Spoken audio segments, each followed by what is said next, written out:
నమస్కారం ఎస్ఆర్కి న్యూస్ కి స్వాగతం. ఈనాటి వార్తా విశేషాలు.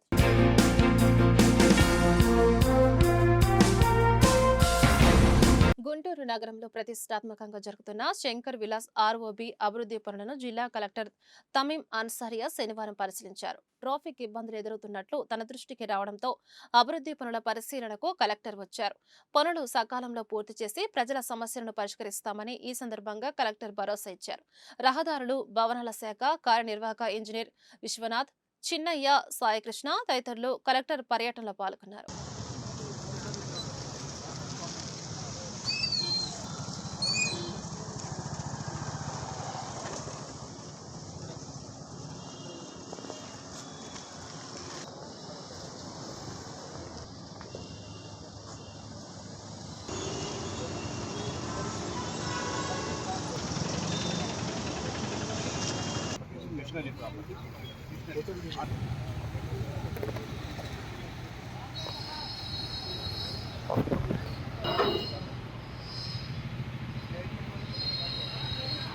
వైసీపీ అధినేత జగన్మోహన్ రెడ్డిపై అసెంబ్లీ సాక్షిగా బాలకృష్ణ కించపరిచే వ్యాఖ్యలు చేయడం సభ్య సమాజం తలదించుకునేలా ఉందని వైసీపీ నేత మోదుగుల వేణుగోపాల్ రెడ్డి అన్నారు.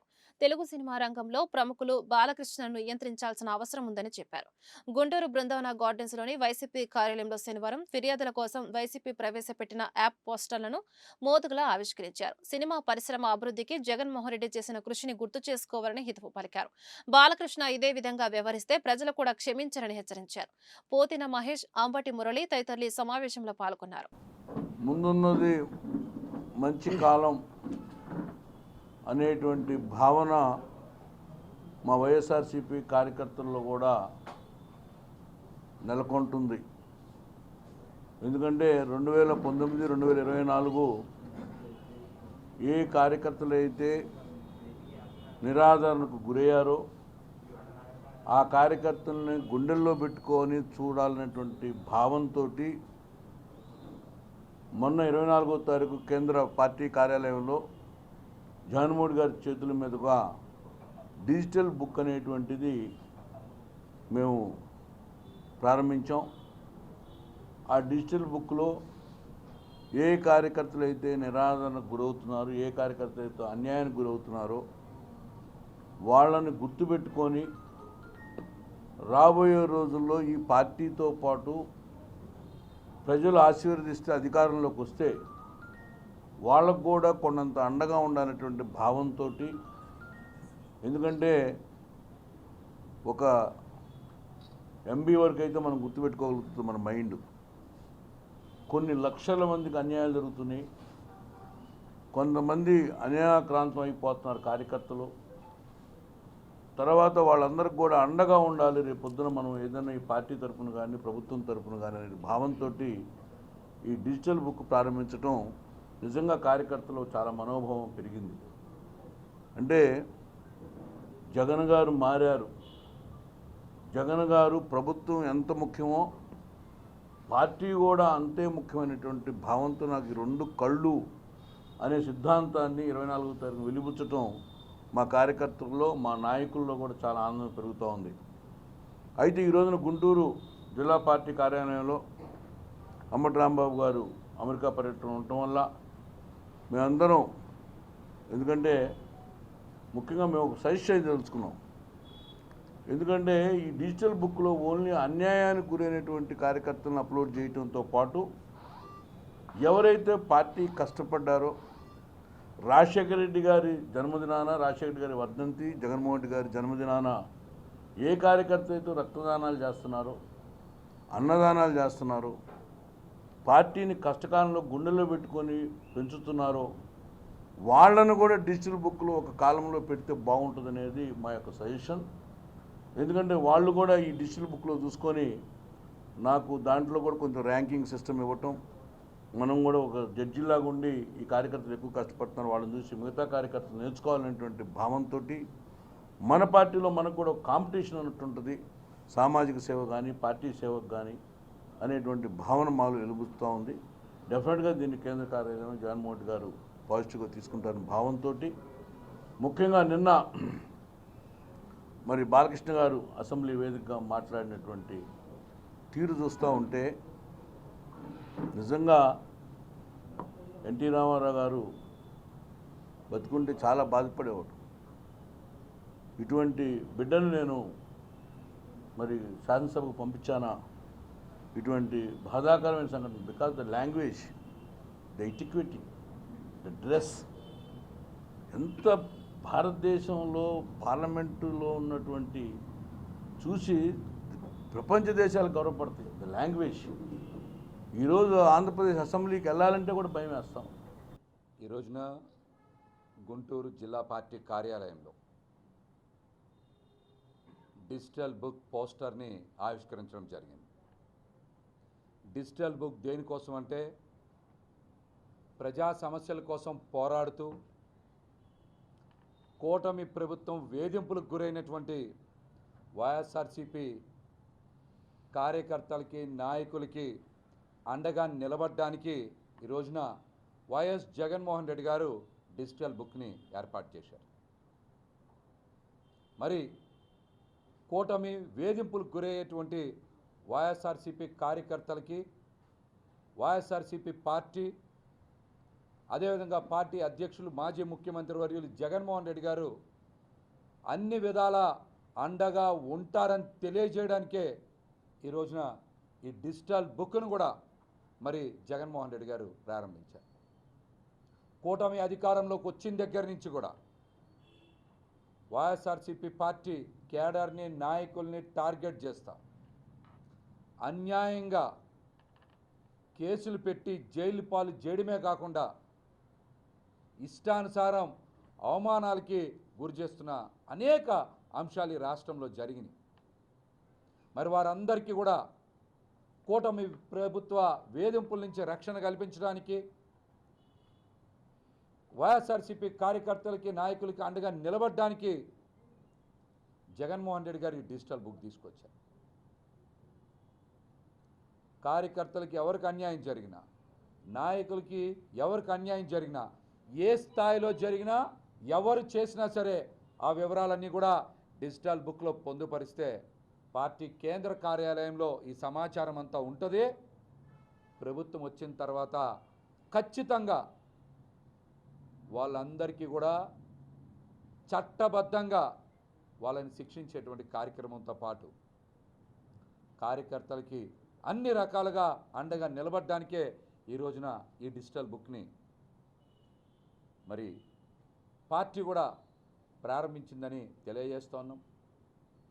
దీంతో పాటుగా మరి బాలకృష్ణ గారు కూడా జగన్మోహన్ రెడ్డి గారిని, చిరంజీవి గారి మీద ఇష్టానుసారం మాట్లాడారు. జగన్మోహన్ రెడ్డి గారి మీద ఎవరైనా ఒక పదం మాట్లాడితే రాష్ట్ర ప్రజల గౌరవానికి భంగం కలిగించినట్టు. ఆయన మాట్లాడాల్సినటువంటి మాట, ఆ సైకో అన్న మాట కూటమి ప్రభుత్వం మీద మాట్లాడాలి.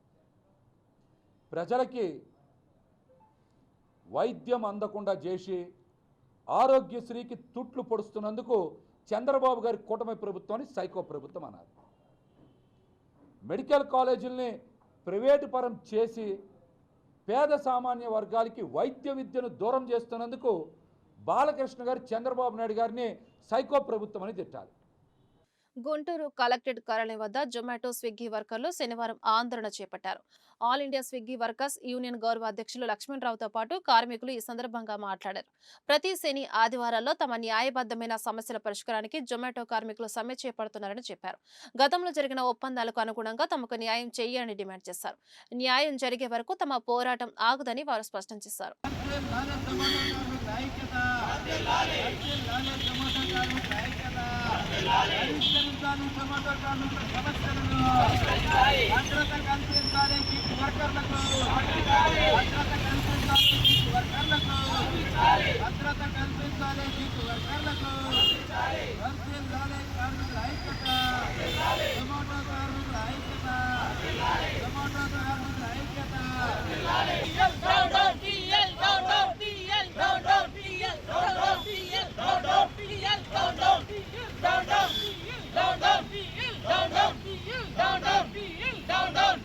జొమాటో కార్మికులు తమ సమస్యల పరిష్కారం కోసం ప్రతి శని ఆదివారాల్లో సమ్మె చేయాలని చెప్పేసి నిర్ణయించడం జరిగింది.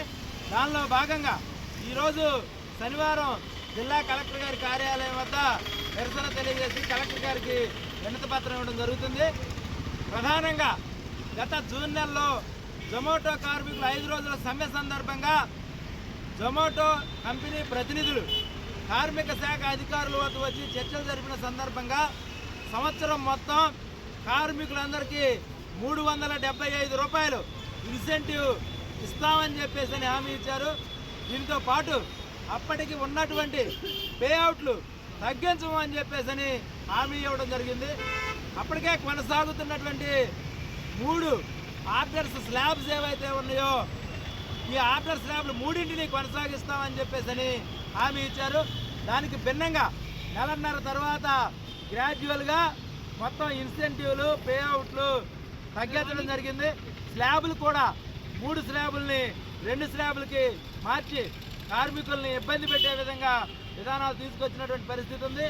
ఈ సమస్యలు పరిష్కారం చేయమని చెప్పి ఆగస్టు నెలలో జిల్లా కలెక్టర్ గారికి గ్రీవెన్స్లో వినతి పత్రం ఇవ్వడం జరిగింది.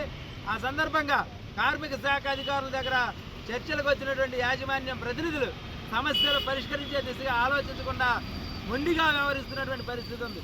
అందువల్ల గత్యంతరం లేని పరిస్థితుల్లో ఈ శని ఆదివారాన్ని ఈ రోజు నుంచి ప్రతి శని ఆదివారం సమ్మె చేయాలని చెప్పేసి జొమాటో కార్మికులు జనరల్ బాడీ సమావేశం నిర్ణయించడం జరిగింది. ఆ మేరకు సమ్మె నిర్వహిస్తూ ఉన్నాం. ఇప్పటికే విశాఖపట్నంలో గిగ్ వర్కర్లందరూ గత 3 వారాల నుండి శని ఆదివారాలు సమ్మె జరుగుతూ ఉంది. ఈ రోజు నుంచి గుంటూరులో కూడా జొమాటో కార్మికులు సమ్మె చేస్తూ ఉన్నారు. ఈ సమ్మె సమస్యలు పరిష్కరించేదాకా కొనసాగుతుందని చెప్పేసి సమస్యల పరిష్కారానికి జిల్లా కలెక్టర్ గారు కూడా చొరవ తీసుకోవాలని చెప్పేసి ఈ సందర్భంగా విజ్ఞప్తి చేస్తూ ఉన్నాం. జొమాటో కార్మికులందరినీ మేనేజ్మెంట్ వారు తీవ్రంగా మోసం చేశారు. లాస్ట్ టైం జరిగిన మీటింగ్లో మాకు లేబర్ ఆఫీస్లో మాకు కొన్ని హామీలు ఇచ్చారు, వాటిని కొనసాగిస్తామని చెప్పారు. కానీ 1.5 నెల తర్వాత ప్రతి దాన్ని మార్చేసి వాళ్ళ ఇష్టానికి పేఅవుట్లు తగ్గించేసి ఇన్సెంటివ్లు తగ్గించేసి ప్రతి ఒక్క రైడర్ని ఎంతో బాధకి గురి చేస్తున్నారు వాళ్ళు.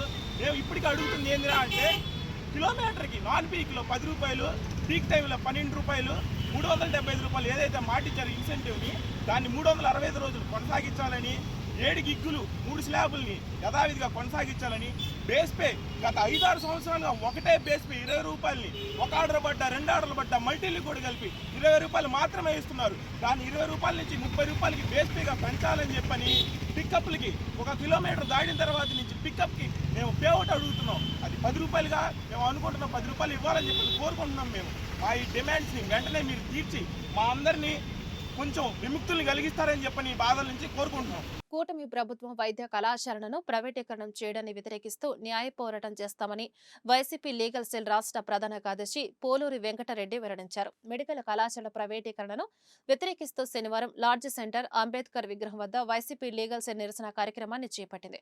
ఇందులో భాగంగా పోలూరితో పాటు పలువురు లీగల్ సెల్ నాయకులు మాట్లాడారు. వైసీపీ ప్రభుత్వం అన్ని అనుమతులతో 17 మెడికల్ కళాశాలను ఏర్పాటు చేసిందని చెప్పారు. ఇప్పుడు కూటమి ప్రభుత్వం ప్రైవేటీకరణం చేస్తుండడం దుర్మార్గమైన చర్య అని ధ్వజమెత్తారు.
వైఎస్ జగన్మోహన్ రెడ్డి గారు మాజీ ముఖ్యమంత్రి వర్యులు పేదల పక్షాన, పేదల కొరకు, పేదల కోసం మరి ఆనాడు ముఖ్యమంత్రిగా ఉన్నప్పుడు సుమారుగా 17 మెడికల్ కాలేజీలు పైగా అనుమతులు తీసుకొని కట్టడం స్టార్ట్ అయి 5 మెడికల్ కాలేజీలు పూర్తయిన సందర్భంగా అందులో పిల్లలు చదువుకున్నటువంటి పరిస్థితుల్లో మరి ఈ రోజున అధికారంలోకి వచ్చినటువంటి కూటమి ప్రభుత్వం చంద్రబాబు నాయుడు అయితేనేమి, లోకేష్ అయితేనేమి, పవన్ కళ్యాణ్ అయితేనేమి, వాళ్ళకు మద్దతుగా ఉన్న బీజేపీ అయితేనేమి, ఈ అందరూ కలిసి ఈ రోజున ప్రభుత్వ మెడికల్ కాలేజీలను ప్రైవేటు పరం చేయడానికి కంకణం కట్టుకున్నటువంటి పరిస్థితుల్లో దీన్ని తీవ్రంగా గుంటూరు జిల్లా న్యాయవాదులుగా పేదల పక్షాన అండగా ఉండటం కోసం తీవ్రంగా తెలుగుదేశం పార్టీ ప్రభుత్వం తీసుకున్నటువంటి చర్యలను తీవ్రంగా ఖండిస్తూ ఉన్నాం. అంతేకాకుండా ఏదైతే పీపీపీ విధానంలో ఈ యొక్క ప్రైవేట్ మెడికల్ కాలేజీలని అమ్మదలుచుకున్నాడో చంద్రబాబు నాయుడు గారు ఏదైతే చట్టాలు చేసి అమ్ముకుంటున్నాడో అదే చట్టాలను తిరిగి మళ్ళీ రద్దు చేసి ఆ 17 ప్రభుత్వ మెడికల్ కాలేజీలుగా మార్చేదానికి రాబోయే వైఎస్ఆర్ కాంగ్రెస్ పార్టీ ప్రభుత్వం శ్రీ వైఎస్ జగన్మోహన్ రెడ్డి గారు తప్పకుండా చర్యలు తీసుకుంటారని చెప్పి ఈ సందర్భంగా కుటుంబ ప్రభుత్వాన్ని హెచ్చరిస్తా ఉన్నాం. ఎవరైతే ప్రైవేటు వ్యక్తులు మెడికల్ కాలేజీలకు సంబంధించి తీసుకుందాం అనుకుంటున్నారో వాళ్ళందరికీ కూడా హెచ్చరిక చేస్తా ఉన్నా.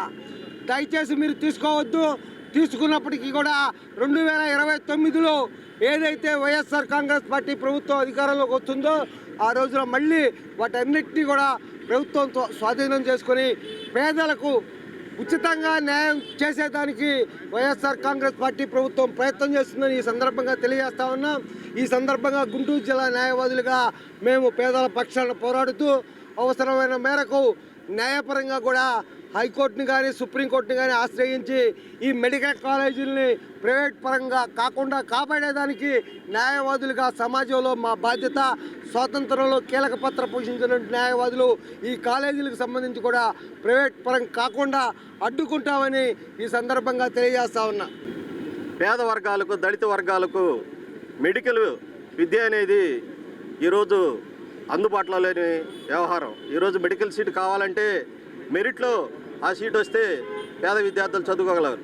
కానీ బి కేటగిరీ, సి కేటగిరీలో చదువుకోవాలంటే కొన్ని కోట్ల రూపాయలు ఖర్చు అయ్యే ఈ మెడికల్ విద్యను ఆ రోజు జగన్మోహన్ రెడ్డి గారు పేద విద్యార్థులు ప్రతి కుటుంబం నుంచి ఒక డాక్టర్ ఉండాలి, ఆ ఉంటేనే పేద వర్గాలు పేదలకు కూడా మంచి జరిగిద్దని 17 మెడికల్ కాలేజీలు ఒకేసారి ప్రభుత్వం కేంద్ర ప్రభుత్వం నుంచి అనుమతి తీసుకొచ్చి వాటిల్లో 5 కాలేజీలను పూర్తి చేసి అట్లా విద్యార్థులు కూడా చదువుకుంటున్నారు. అటువంటి కాలేజీలను ఈరోజు అప్పలంగా ప్రైవేటు వ్యక్తులకు కట్టబెట్టే ప్రయత్నం ఈ కూటమి ప్రభుత్వం చేస్తుంది.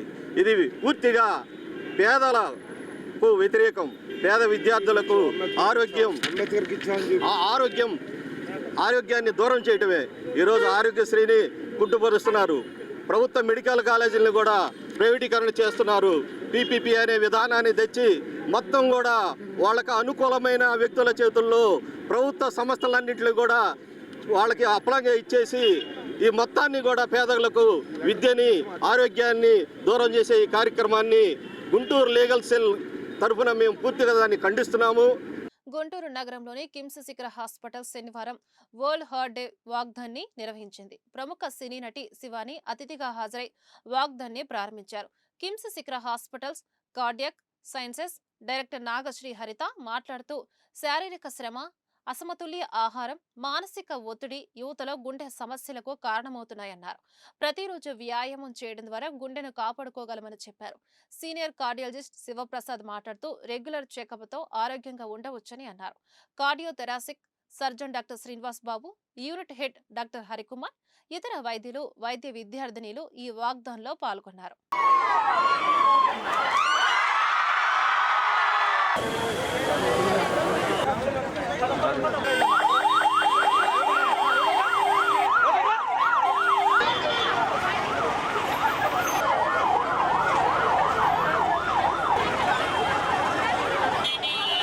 వరల్డ్ హార్ట్ డే అండి.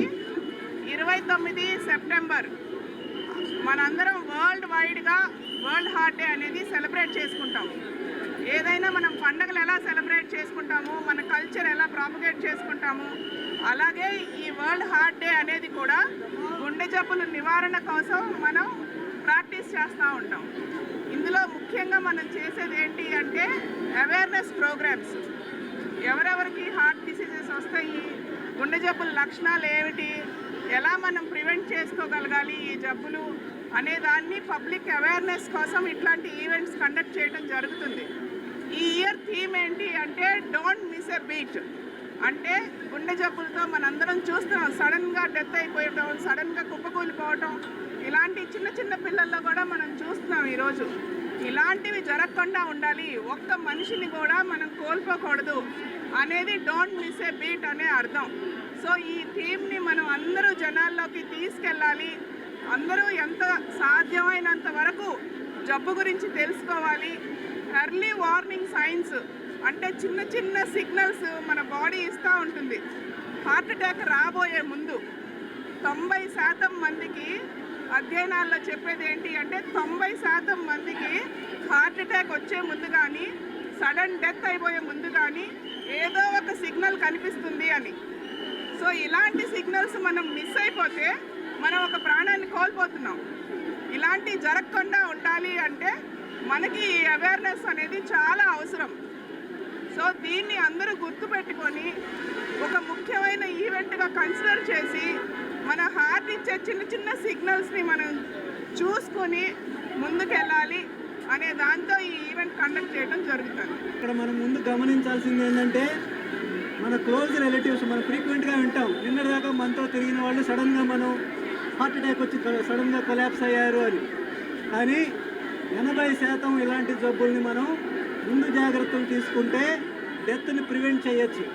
సో చిన్న చిన్న జాగ్రత్తల్ని మనం పట్టించుకుంటే మనం సడన్ డెత్ని మనం ఆపొచ్చు అన్న ఉద్దేశంతో జనాలందరికీ ఈ మెసేజ్ రీచ్ అవ్వడం కోసం ఈ వరల్డ్ హార్ట్ డేని మనం ఉపయోగించుకొని అవేర్నెస్ పెంచడం కోసం గవర్నమెంట్ని మళ్ళా ఒకసారి గుండెకు సంబంధించినటువంటి జబ్బుల్ని ఆపడానికి కావాల్సిన పాలసీస్ని తయారు చేయడం కోసం మనం ఈ వరల్డ్ హార్ట్ డేని వరల్డ్ వైడ్గా సెలబ్రేట్ చేస్తున్నాం. సో ఈ వరల్డ్ హార్ట్ డే రోజు జబ్బుని ఎర్లీగా రికగ్నైజ్ చేయడం, ఎర్లీగా హాస్పిటల్ని రీచ్ అవ్వడం, అసలు జబ్బు రాకుండానే జాగ్రత్తలు తీసుకోవడం అనేది చాలా ఇంపార్టెంట్. సో ఈ వరల్డ్ హార్ట్ డే రోజు ఈ మెసేజ్ అందరికీ రీచ్ అయ్యేటట్టు మనం ఈ ఫ్లాష్ మాబ్ కానీ వాకథాన్ కానీ ఈ ఈవెంట్ని కానీ మనం సెలబ్రేట్ చేయడం జరుగుతుంది. శిఖర హాస్పిటల్లో అన్ని సౌకర్యాలు ఉన్నాయి, బట్ ప్రస్తుతంగా చూస్తే హార్ట్ డిసీజెస్ ప్రివెంట్ చేయడానికి మేడం చెప్పినట్టు 4 స్టెప్స్ పాటించడం అనేది ప్రతి ఒక్కరికి ఇంపార్టెంట్. అలాగే అలాంటి స్టేజెస్లో రెగ్యులర్గా హెల్త్ చెకప్ చేసుకోవడం కూడా అంతే ఇంపార్టెంట్. ఈ రెగ్యులర్ హెల్త్ చెకప్ కోసం శిఖర హాస్పిటల్లో senior cardiologist and cardiothoracic surgeon team అనేది ప్రత్యేకంగా అవైలబుల్ 24/7 అవైలబుల్గా ఉంది. సో బేసిక్గా health checkups and routine follow up చేయడం అనేది ఇవాళ main theme. Don't miss the meet. Hi, hello. Thank you so much. చాలా ఆనందంగా ఉంది. It's a very warm welcome, happy welcome. Lovely crowd, lovely vibe, World Heart Day, దీంట్లో శిఖర hospital మ్యారథాన్లో participate చేసినందుకు అందరితో ఇంటరాక్ట్ అవుతున్నందుకు వచ్చినందుకు చాలా చాలా హ్యాపీగా ఈ ఆపర్చునిటీ ఇచ్చిన and thank you so much. ఈ వార్తలు ఇంతటితో సమాప్తం. నమస్కారం.